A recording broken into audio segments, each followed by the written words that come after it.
Stellar Blade is out on PC and it's a hit.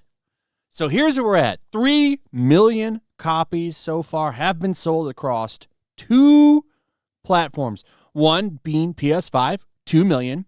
One being on PC, 1 million. And I want to point out here, that's in 3 days. It's impressive. Probably reach 4 to 5 million during its life. And I'd say the game is a success. It's doing well currently. It has hit a peak of 192,000 players. You still have 152,000 players right now. Pretty good. Now, for the most part, everyone seems to like it. This is Metacritic's PC reviews for Stellar Blade. It's currently sitting at 84, which is pretty solid. Most people that don't have some kind of stick up their rear end seem to enjoy the game. User reviews, we're sitting at 9.2 for the PS5, and on PC it's at 9.5. Why? Well, it's got mods. And I've already done a video of them seething over this game's mods, and they are. But now we're going to check in with the people that aren't happy about this game's release, such as the people over at PC Gamer. They're not happy. They're very upset. Keep in mind, PC Gamer went on a big protest review thing for Hogwarts. Remember that Hogwarts Legacy controversy? Now, The Gamer was the biggest one, but PC Gamer also had a lot to say about that situation. Well, they're not happy about this game.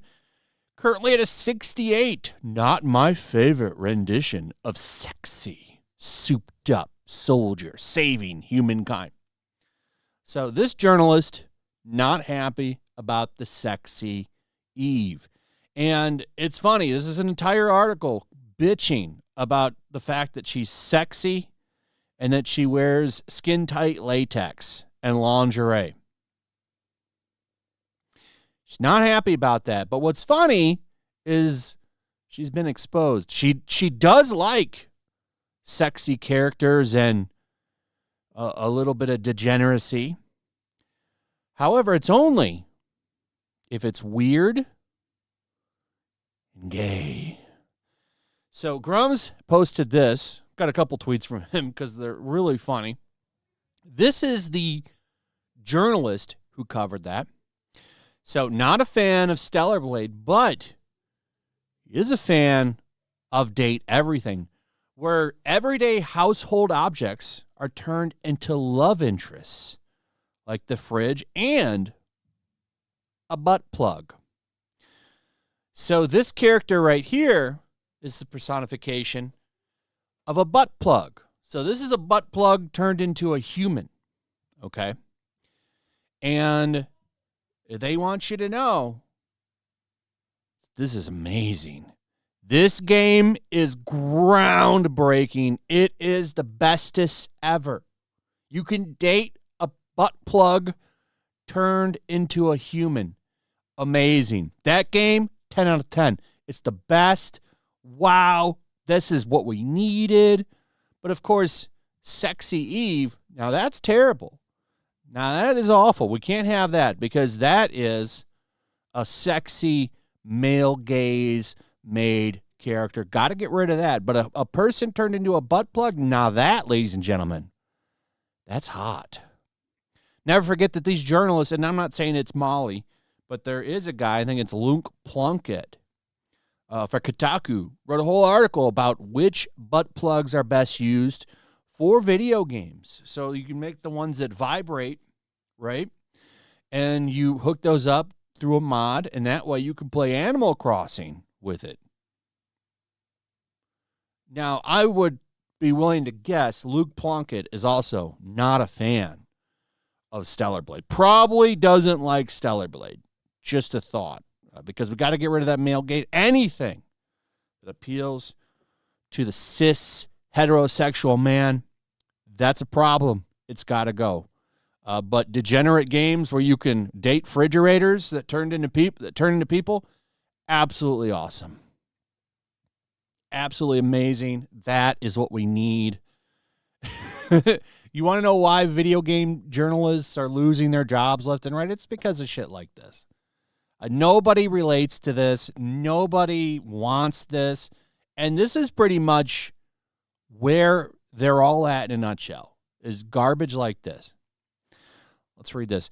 I can't say I've ever looked at one of the inanimate objects in my apartment and thought about taking it to dinner and a movie, but date everything suddenly has me questioning my limited worldview by asking, what a self-own, my limited worldview. Oh, I bet it's limited. These are the same people that are out there protesting during that No King's Day shit. What if a record player was actually a gorgeous 1920s flapper? I've been stoked for this game for a while. I'm a sucker for a quirky dating sim. But this much is, and Date Everything boasts a pretty stellar voice cast, from the likes of Felicia Day to Johnny Young Bosch. What he gets doing. Its release is just around the corner, but developer Sassy Chap Games has very kindly put it into a demo so I can finally see which appliances are not and which are bizarre Duke Nukem parodies springing forth from an unassuring microwave. So they love this kind of shit, but Stellar Blade, oh no. That has got to go. This is why nobody takes video game journalists serious. This is why you're all losing your jobs. This is why pretty much I think the last ones standing will be IGN, right? There are some people that are doing well in the private sector, or not like the privately owned stuff. Colin Moriarty's thing is doing really good. You see that, what's that guy's name? Destin. He's actually not a bad journalist. He's kind of done his own thing. I think he's got Substack and Patreon and stuff like that, which is the future. I mean, you're gonna pretty much live or die by the people that support you. But these corporate-owned access media sites, they're going to be gone probably within the next couple of years. I just don't see how they can last. Even Kotaku is posting just normal stuff now. They've given up the rage bait. They've given up advocating for garbage trash games like this and putting down Stellar Blade. Like, it seems like they're trying to appeal to normies again, which should really tell you where things are with these people. So before we go, just want to remind you guys, I have a comic book out there. It's awesome. 60 pages of pure action. All we're trying to do with this book is entertain you. We've got great covers. We've even got a supplemental book. Don't forget about Tales from the Battlefield. This is about the main character's grandfather. It's the story that got him interested in joining the American military. Check this out.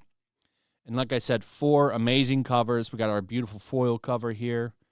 But we also have cover D, which is only $17. So we're not trying to do a wallet buster campaign here. I want as many people as possible to enjoy this book. So check it out. Check out the other covers. They're all amazing. And remember to subscribe, comment. Let me know what you think about all this crazy nonsense in the gaming industry.